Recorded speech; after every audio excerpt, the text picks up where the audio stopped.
The webinar will begin shortly. Please remain on the line.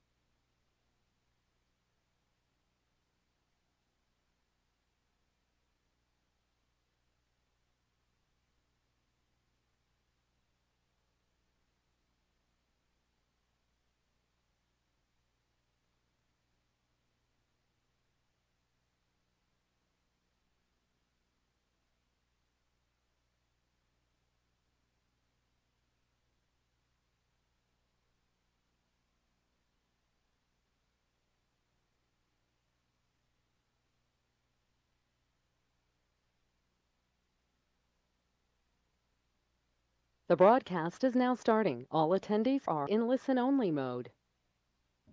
Good morning, everyone. Thanks for joining us for the March public meeting. I'm Linda Muma, a Public Information Officer with CalRecycle.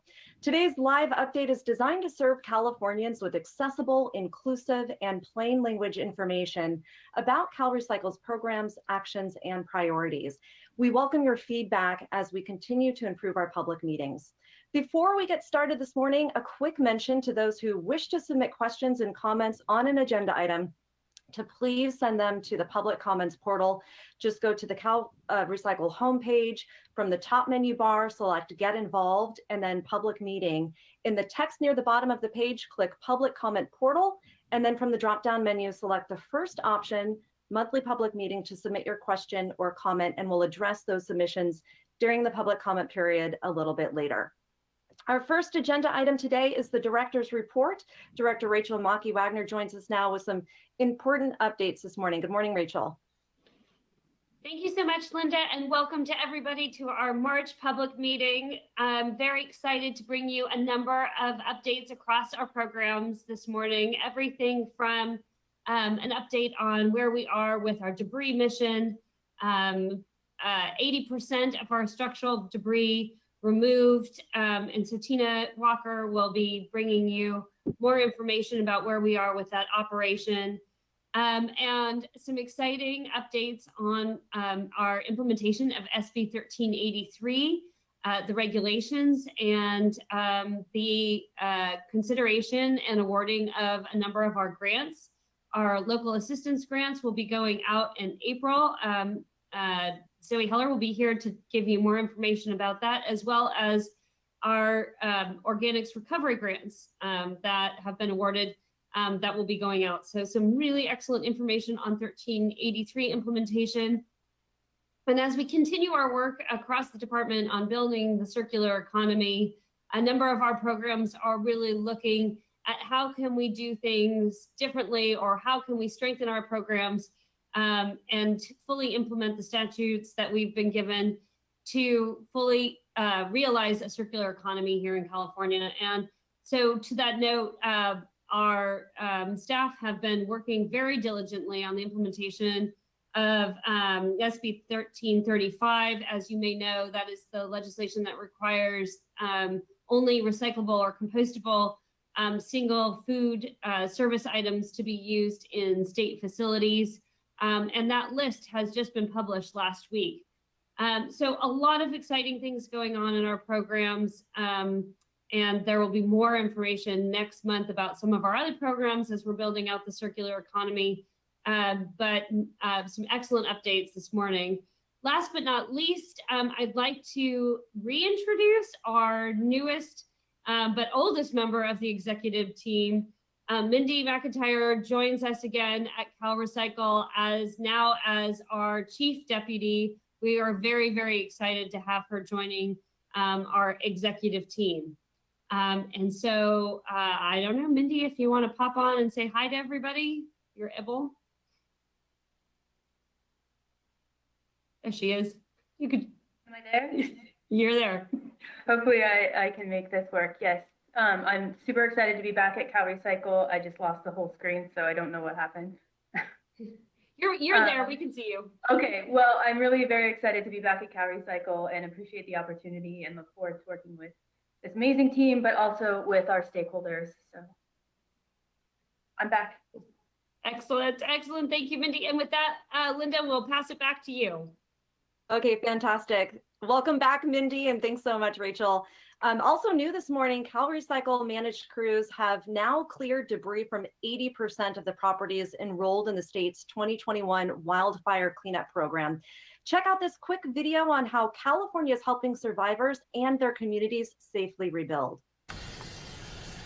California wildfires are getting bigger and more destructive, prompting a year-round statewide effort to confront our new normal. We just want the residents here to know that we are here for them from start to finish. Climate-fueled wildfires are burning more acres than ever before, with 6 of the 10 largest wildfires in state history happening since 2020. CalRecycle is part of the California One Team, One Fight that helps communities recover. Coordinating with local, state, and federal partners, CalRecycle-managed crews remove burned metal, concrete, contaminated soil, and ash from burned properties at no cost to wildfire survivors who join the state program. Our very important role under our mission task is to come in and help communities remove all of the debris like you see behind us in order for them to rebuild. In 2007, the state first called on CalRecycle to help manage an El Dorado County wildfire cleanup before contaminated runoff could reach Lake Tahoe. Since then, CalRecycle has led the cleanup of over 22,000 properties across 33 counties. The department works with its state, federal, and local partners each year to make the program more efficient and more effective at tackling larger, more frequent cleanups, with a sole focus on helping wildfire survivors recover and rebuild. I know we all give staff a hard time, government and all that, but they're doing an excellent job of cleaning up. As they get ready to rebuild their lives and rebuild their community, California and CalRecycle is here for them. This is the one little area, the one little window that we will always look back on with a little bit of a smile because of these guys and their crews that were very professional and very capable, but they were also very human, and we'll always remember that and always appreciate that. And CalRecycle's California wildfires are getting bigger and CalRecycle's wildfire cleanup goes beyond just removing ash and debris from properties. There are no out-of-pocket costs for survivors, even if they are underinsured or uninsured. And the highest level of community safety and environmental protections are in place to help keep the air and water clear of toxic contaminants from wildfire debris, including asbestos, lead, and mercury. Those actions protect even residents who may not have lost their home or who choose to pay for debris removal on their own. And now Deputy Director Tina Walker joins us with the major milestone in the 2021 wildfire cleanup year. Tina. Thank you, Linda. Debris removal crews have been making tremendous progress. But before we get to the numbers, I want to share some of the progress in Greenville, California, a town in Plumas County devastated by the Dixie Fire.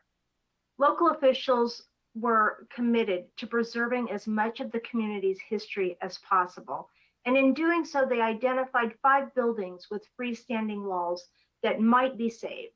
Out of those 5, 4 have been confirmed savable. But this one picture, the Sierra Lodge, was deemed unsafe to stand.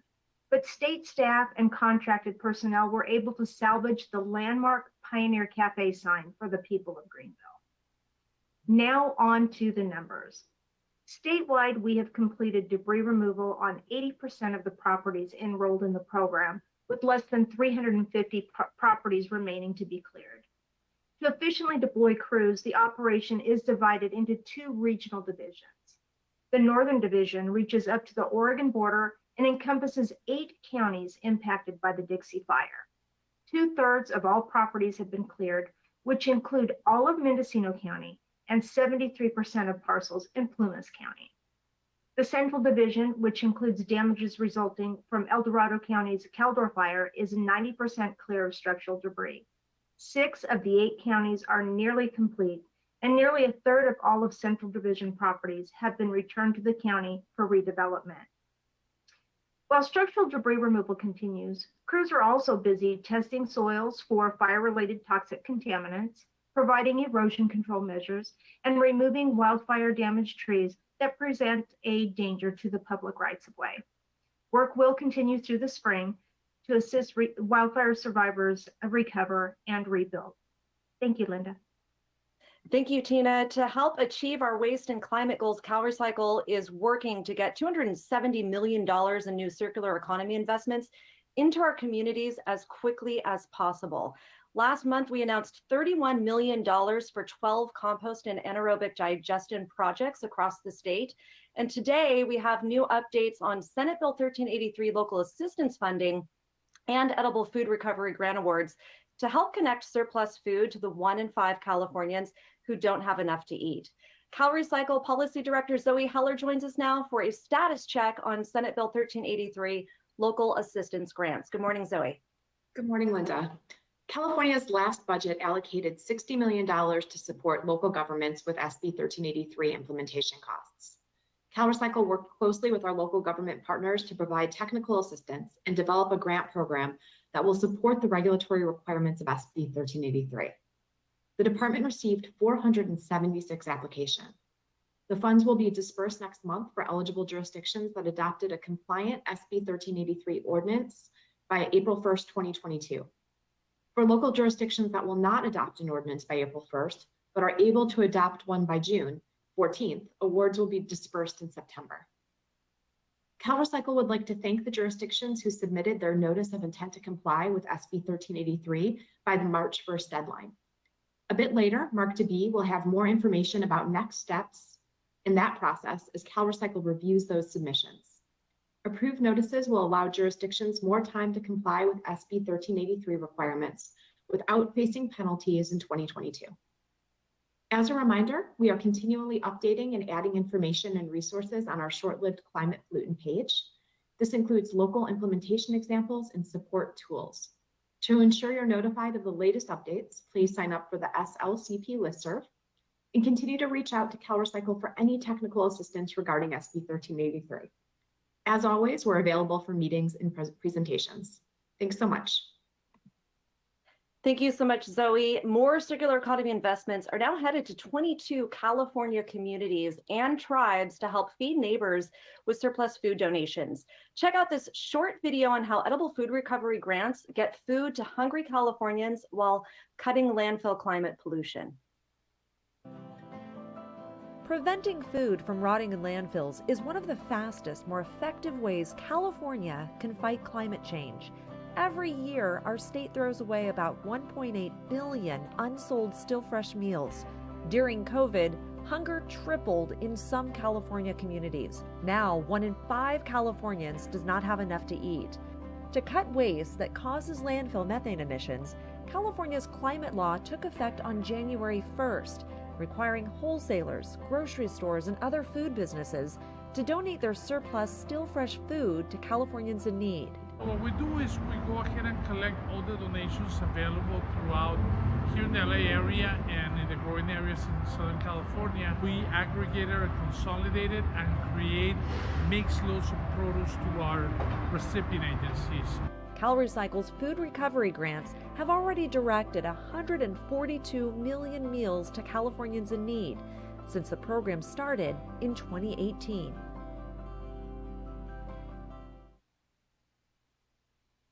And Deputy Director Matt Hennigan joins us now with the new grant awards that will keep the equivalent of over 6 million surplus meals from needlessly rotting in our landfills. Matt, CalRecycle prioritized funding for qualifying tribal entities, the most food insecure communities, and projects in counties that did not receive past food rescue grants. That's right, Linda. This latest round of funding gave us the opportunity to reassess our scoring criteria and our scoring process to get more resources to communities and tribes that need them. So this grant program is part of that $270 million of circular economy investments that you mentioned earlier. And this slide gives you an idea of the spread across the state of the 22 awarded projects spread across 15 counties. 5 of the grants this year will benefit tribal entities. 3 are going to projects in counties that had received no prior food rescue funding from CalRecycle, and 10 of them are located in counties with above average rates of food insecurity.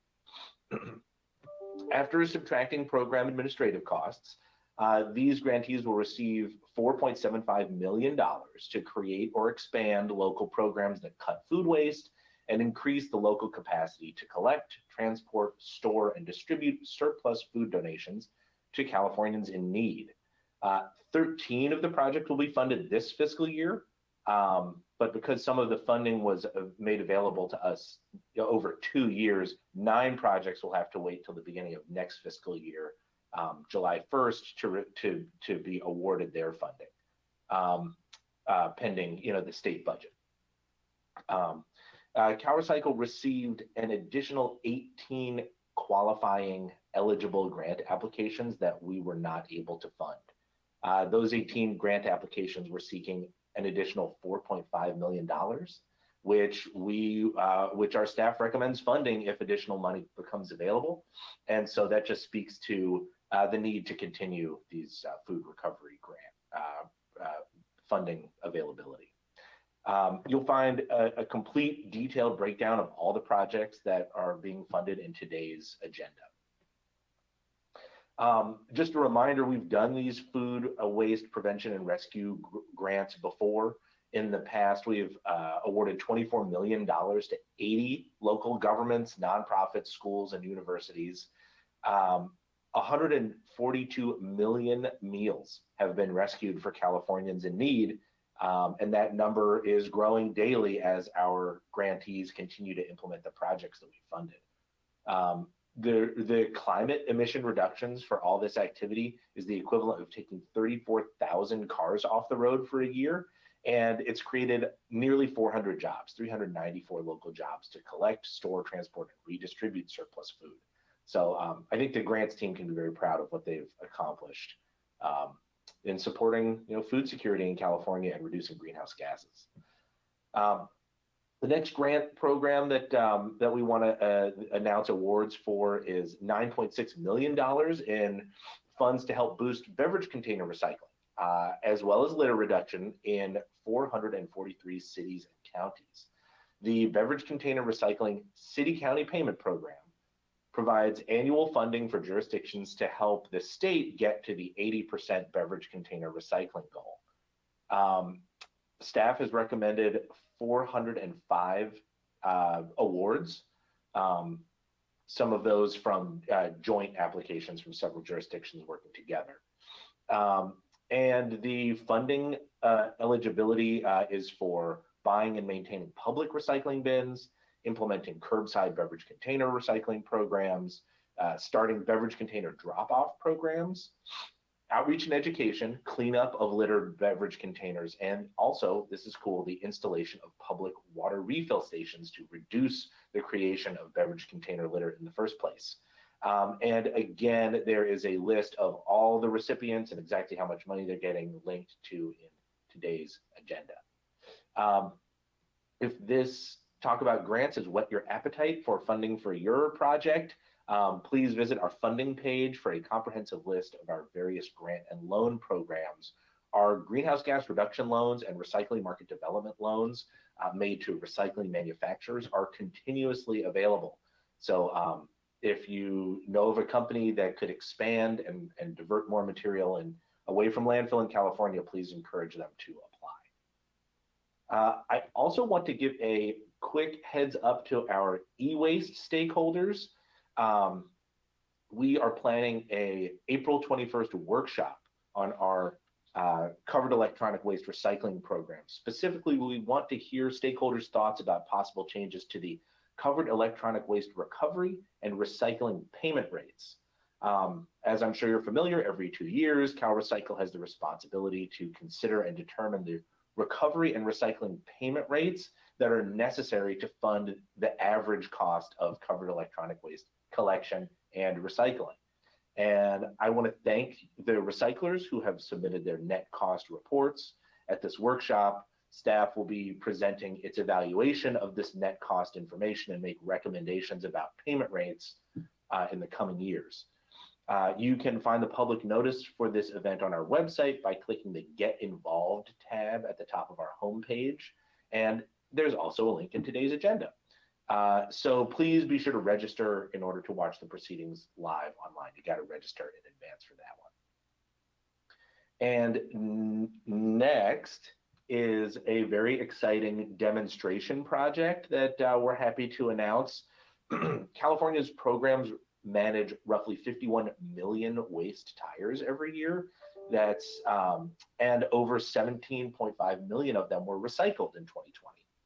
But we have a lot of work to do to continue turning more of these tires into valuable new products. One way that we do that is through technical support and research to help California businesses find new and innovative uses for tire-derived material. So today, I'm announcing the approval of a scope of work for a new pelletized rubber demonstration project that we'll be doing in coordination with Stanislaus County.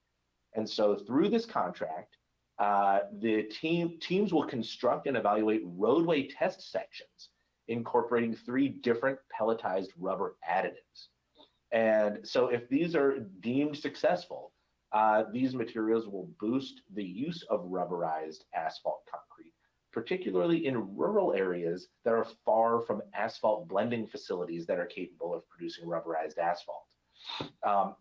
You know that rubberized asphalt concrete is a proven paving material that's more cost effective and more durable, but many communities don't have easy access to the necessary materials or facilities to make this stuff. And so the use of pelletized material could help bring the benefits of rubberized asphalt to rural communities, thereby significantly increasing tire recycling in California. So stay tuned for the results of those tests. And with that, I'll hand it back to Linda. Okay, thanks so much, Matt. More Californians are going to the iRecycleSmart.com to learn what's recyclable where they live. And now CalRecycle is adding new resources for jurisdictions and residents, showing how food and yard waste recycling helps California fight climate change. Communications Director Maria West is here with a closer look at the new additions to iRecycleSmart.com. Good morning, Maria. Good morning, Linda. Thanks so much. CalRecycle has launched empty and dry themed advertisements statewide now, targeting areas with TV videos on streaming services, short 5-second ads front-loaded on YouTube videos, digital banners, social media ads, and boosted posts, as well as out-of-home ads on shopping carts and bus tails. We are also running radio ads in some markets. The next phase of the campaign is food and yard waste recycling. We're calling it California's Climate Food Fight. Advertising assets are expected to launch in late April. We have already added food and yard waste pages to the iRecycleSmart site. I wanted to share more about the new organics pages right now.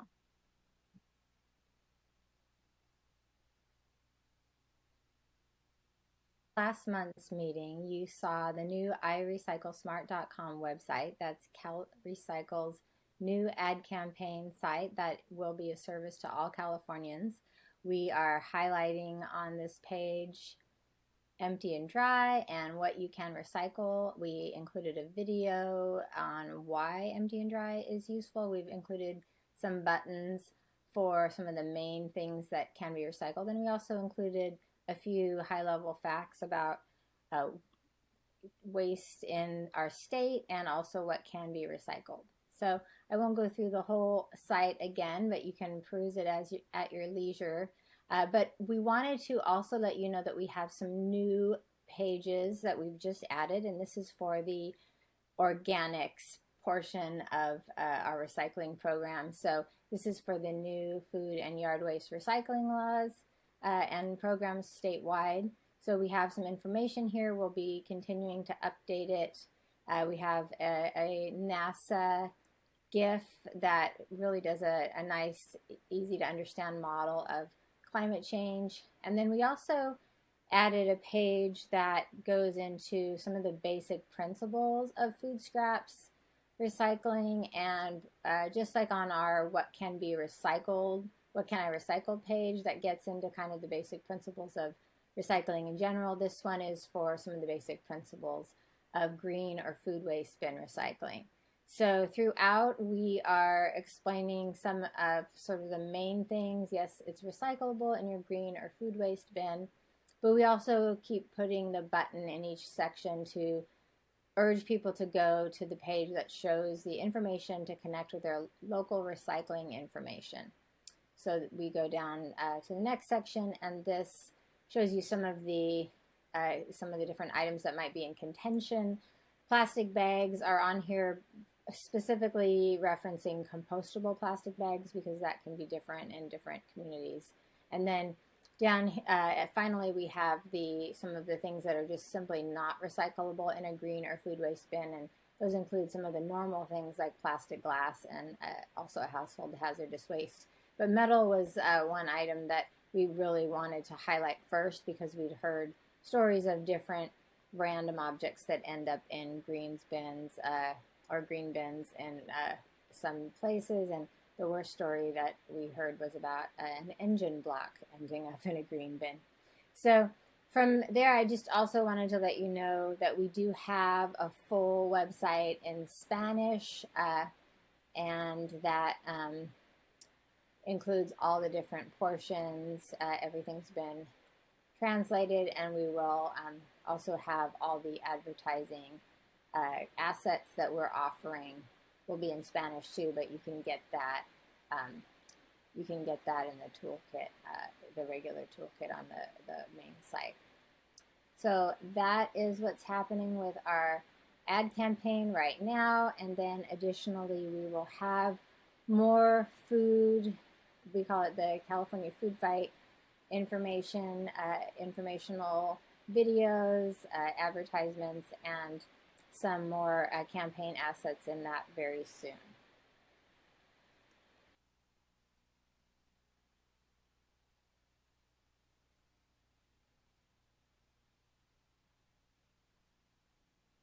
If your jurisdiction, please be on the lookout for invitations for future webinars on the iRecycle-Smart education campaign. If you were not able to attend last week's first webinar, we will have a recording of that available in the next week. Back to you, Linda. Thanks so much, Maria. And you can't forget about that cute Turner the Turtle featured on the page as well. Now to an update on California's beverage container recycling program. Deputy Director Amy Cameron joins us now with an update this morning. Good morning, Amy. Good morning, Linda. Thank you. And it is tough to follow the turtle, but I will do my best. The law requires the department to establish a processing payment and a processing fee for any beverage container type that has a scrap value less than the cost of recycling. CalRecycle makes processing payments to processors who then pay recyclers the entire processing payment. The department can adjust the processing payment quarterly based on the statewide average scrap value of beverage container material types. You can see the latest data here, and while several scrap rates have risen, CalRecycle will not change the current processing rates due to current economic uncertainty and market fluctuations, including increased transportation costs. Additional details can be found on the department's website in our processing payment rate adjustment notice. Now for an update on the Plastic Quality Incentive Payment Program. The last budget authorized $10 million for the program to increase clean loads of PET containers. The loads must stay below a 2% thermoform contamination threshold to receive the $180 per ton payment. For the period of July through December of 2020, CalRecycle received 18 applications, including 17 from processors and 1 from a collection program. The department approved 7 claims, denied 3 claims, and 8 claims are still under review or require more documentations. Applications are now open for the next QIP period.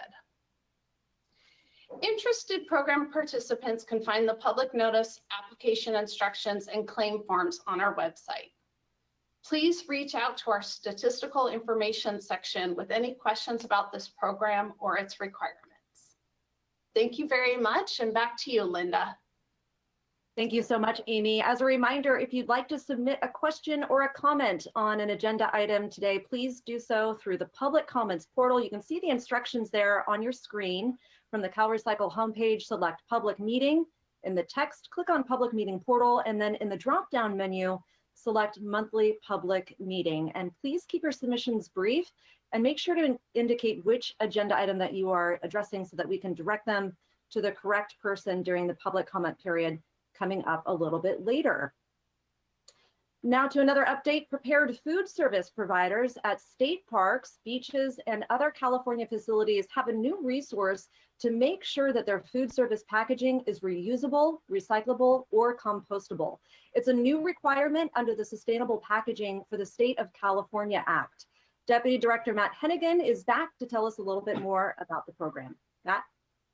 Thank you, Linda. Yeah, this is an exciting opportunity for state facilities to lead by example. And we are announcing that our first list of approved food service packaging has been published.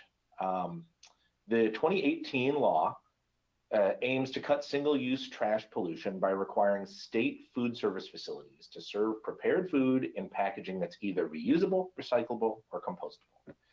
Manufacturers began submitting their applications for acceptable food service packaging in January of this year. CalRecycle has held 3 public webinars to answer questions and educate manufacturers about the application process using the new Sustainable Packaging Act reporting system. We published a list of approved food service packaging on March 4th, and we will continue to accept new applications to add food service packaging items that meet the state's standards. Please visit our website and sign up for the SB 1335 listserv to view the approved packaging list and to receive program updates. I want to thank the manufacturers who submitted applications, and we look forward to working with the manufacturers to implement this new program. Now, the partnership between California and its local governments drives all of our environmental progress. Local communities are the ones who are responsible for implementing programs to use less and recycle more, and to meet the state's climate and environmental protection standards. CalRecycle is responsible for overseeing how well jurisdictions are implementing these programs, and we do that by conducting site visits, analyzing documentation, and through reviews of jurisdictions' annual reports, which include disposal information and self-assessments of their own diversion programs. CalRecycle conducts more intensive jurisdictional reviews every 2 to 4 years, depending on a jurisdiction's past performance, and we also have the authority to conduct at any time reviews to make sure that cities and counties are in compliance with the mandatory commercial recycling and mandatory commercial organics recycling laws. Now, while most jurisdictions are implementing these programs and successfully cutting climate emissions and landfill disposal, CalRecycle has identified program gaps for the following 10 communities. They are all implementing portions of their programs, but we're still seeing high levels of non-compliance and a failure to demonstrate robust commercial organics recycling collections for covered generators, as required by AB 1826, the mandatory commercial organics recycling law. This is even more important to get right since 1383 is also rolling out now. We've got a full summary identifying the program gaps that we've identified linked to in today's agenda. So if you see your jurisdiction on there, you can find out more about exactly what's going on by going to today's agenda. And we've also linked the jurisdiction's plans to address those gaps. And these 10 have all submitted plans that we believe will successfully address the gaps that have been identified. And so some of those measures that they'll be undertaking are ordinances that specify that recycling collection is a mandatory service and includes enforcement provisions if commercial generators do not sign up for collection service. Some cities are just going to provide mandatory collection service to all covered generators.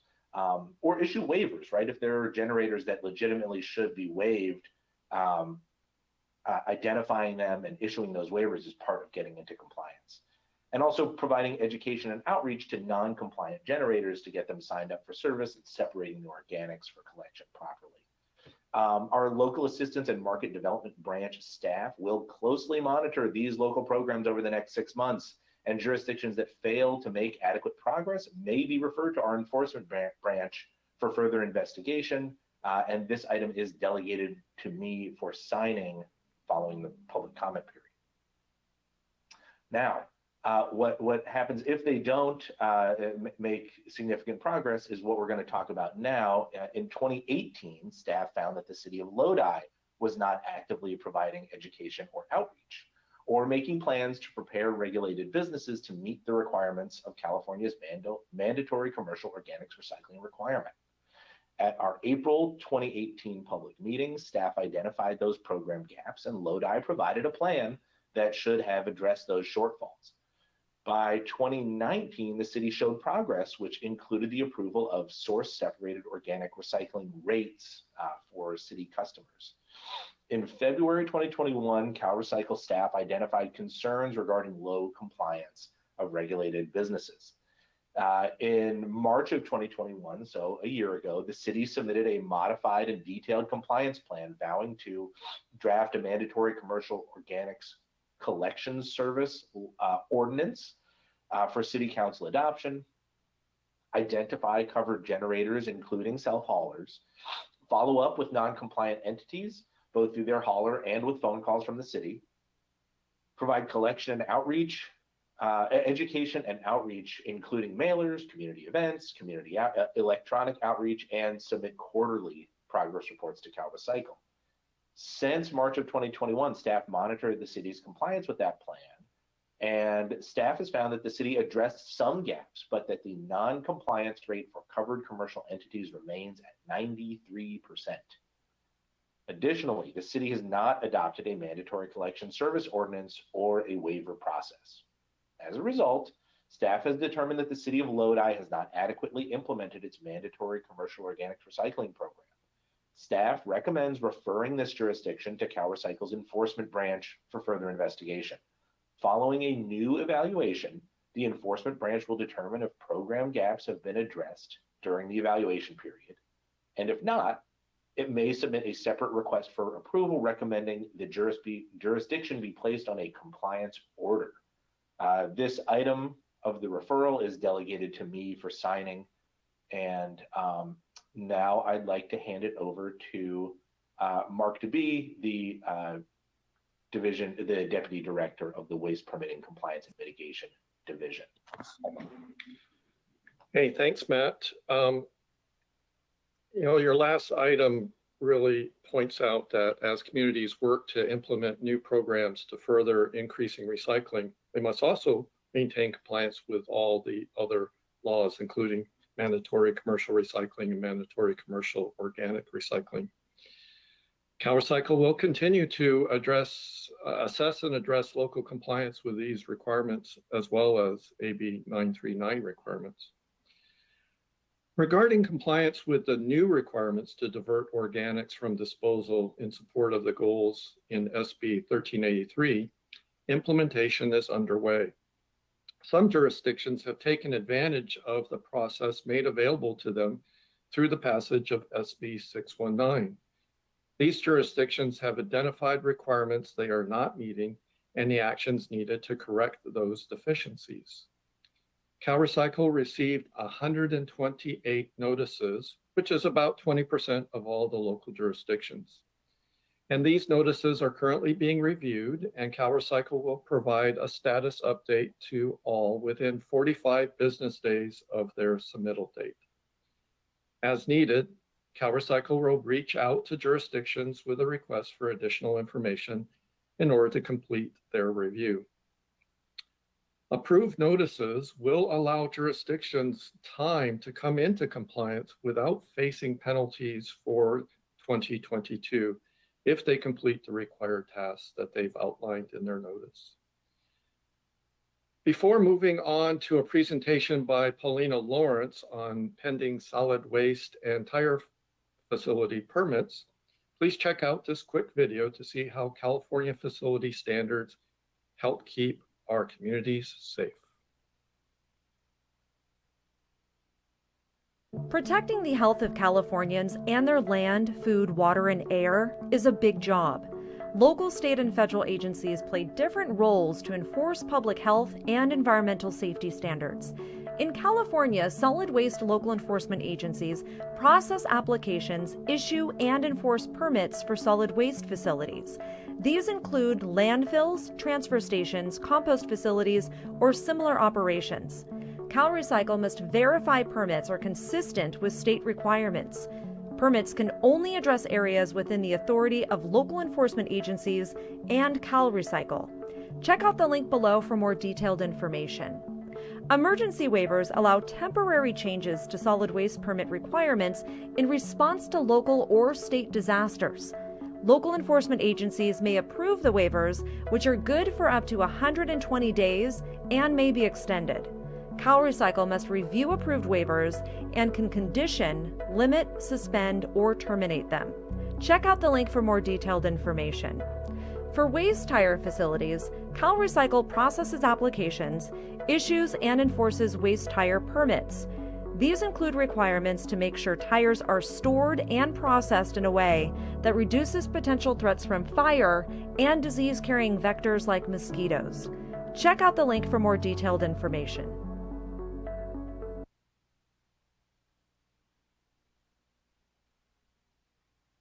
Thank you, Mark, for that introduction.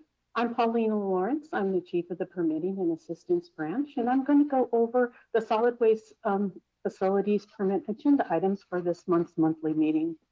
First of all, we'd like to start off with those solid waste facility permits that have been concurred or issued upon by the department since the last monthly meeting. The department concurred on February 22nd, 2022, a modified solid waste facilities permit for Mesquite Regional Landfill. This facility is located in Imperial County, and action was needed February 27th, 2022.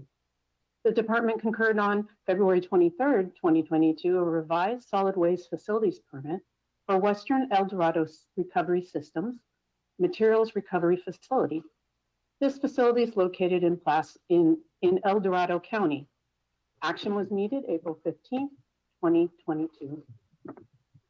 Next, the department concurred on March 1st, 2022, a modified solid waste facilities permit for Sierra Waste Recycling and Transfer Station located in Sacramento County.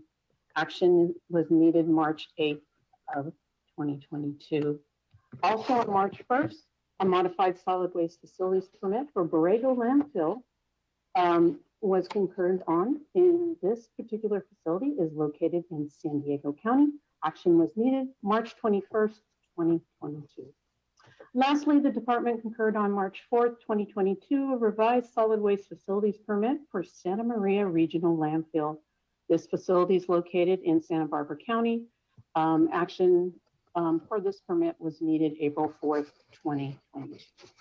Continuing on the agenda is McCourtney Road Transfer Station, located at 14741 Wolf Mountain Road in Grass Valley. This is in Nevada County. It's a revised solid waste facilities permit. Action is needed by March 25th of this month. Also continuing on the agenda is Pre-Zero U.S. Plastics Recycling Facility, located at 4388 Serrano Drive in Mariloma. This is in Riverside County. It's a new solid waste facilities permit. Action is needed by April 8th, 2022. New to the agenda is Badlands Sanitary Landfill. This is located at 31125 Ironwood Road in Moreno Valley, California. This is in Riverside County. It's a modified solid waste facilities permit. Action is needed April 29th, 2022. Preliminary review of the permit package indicates the following proposed changes. Update of the estimated closure year from 2022 to 2026, and then updates to the joint technical document. Next, I'd like to go over a waiver that the department received from El Dorado County. This is for South Lake Tahoe Refuse Company, Inc., Transfer Station in MRF. The waiver is for tonnage and vehicle limits due to the Wildfire Cleanup. This waiver was issued March 9th, 2022. And that's back to you, Linda. Fantastic. Thank you, Paulina, Mark, and also Matt.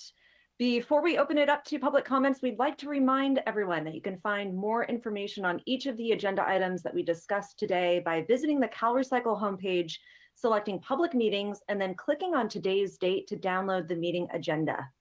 Now let's send it over to Zoe Heller and Maria West to address the public comments.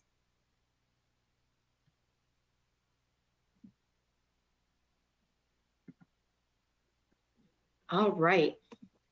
We have, looks like 4 public comments this morning. Ria, do you want me to go ahead and read the first one? Sure. I mean, I can answer it as well, so I could read the Perfect. So the comment is from Doreen Smith Power, and I'll go ahead and read it. The agenda states to use the webcast to make your public comment. Can you ask a question live?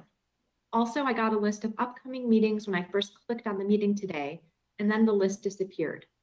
Will you email the list to me because it's not coming up within your website? It would be good to list names of staff members when conducting the meeting. I mailed a letter to legal counsel at your physical address in February. Is the physical office open in Sacramento? Thank you, Doreen. Thank you so much, Doreen. So first of all, you can find a list of upcoming meetings at calrecycle.ca.gov/public meeting. That will include a list of the future meetings. It will also include links to recordings from past meetings. The recording from this meeting will be included on that in the next week. And it includes the full sessions of the public meetings and individual videos that we feature, links to the individual videos. So additionally, yes, our 1001 physical location Cal EPA building is definitely open. Our legal team is teleworking part of the time, so we can have someone from legal follow up with you about your question about your letter, and then additionally we will take into consideration your suggestion about the full list of staff names.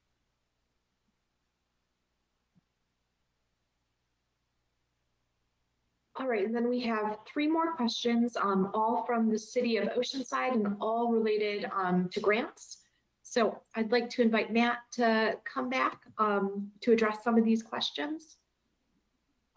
Here he is. All right, I'll go ahead and read this first one. So it's from Annika Anderson with City of Oceanside. During the January 2022 monthly meeting, the co-digestion grant was introduced with the anticipated posting date of late February. This grant has not yet been posted. Do you have an anticipated date when the opportunity will be open? Absolutely. So the project eligibility and scoring criteria was presented at the February public meeting. And since then, staff's been working on the application package, and we are estimating it will be available in 2 to 3 weeks from today. So not much longer to wait for that one.